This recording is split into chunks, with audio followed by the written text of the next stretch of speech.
जय friends, I am Manoj. I hope you are doing well.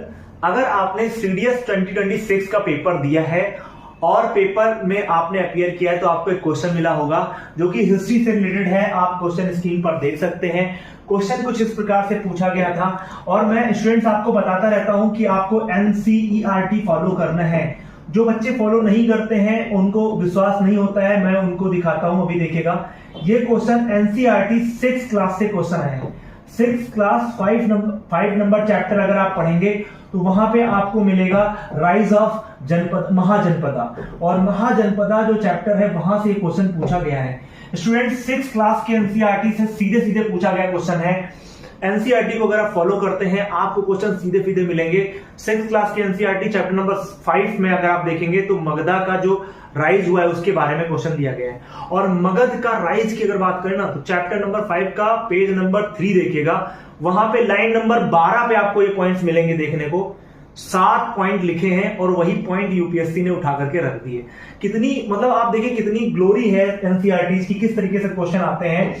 Question पूछा गया था which of the following factors were responsible for the rise of Magadha as the most powerful Magadha during the 6th century BC. तो अगर 6th century BC में बात करें तो मगध का राइज क्यों हुआ? आपको पता है 16 महाजनपद है जिनकी जानकारी आपको मिलती है। भगवती सूत्र जो कि आपका जैन धर्म का आपका एक जो है बुक है, और आप जानते हैं जो आपके बेसिकली आपका जो बौद्ध धर्म है वहां से जो महावंश है उससे आपको जानकारी देखने को मिलती है।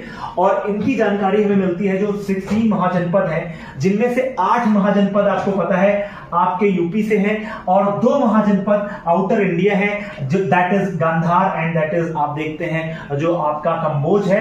एंड अगर हम देखें साउथ ईस्ट इंडिया का जो आपका जो बेसिकली आपका क्या है, आपका ये जो महाजनपद है दैट इज असमक, आप जानते हैं गोदावरी रीजन बेसिन में मिलेगा। तो ये जो 16 महाजनपद है ना, इनसे क्वेश्चन ये था कि क्यों राइज किया मगध। तो देखो मैंने आपको बताया था कि मगध के पास अच्छे आयरन ओर्स थे। मगध बेसिकली पटना, और पटना मतलब या इधर की तरफ आपकी कौन रहेगी गोमती गंगा, और इधर कौन रहेंगी सोन और गंगा के बीच में जो है आपका लाई करेगा क्या पटना, और जिसको पाटलिपुत्र उसी को मगध कहते थे। और मगध का राइज होने में सबसे बड़ा जो फैक्टर था that was the fertile land, irrigation का बेहतर जो है वहां पे व्यवस्था थी। इसीलिए वहां पर जो इकोनॉमी थी वो फ्लरिश करी थी।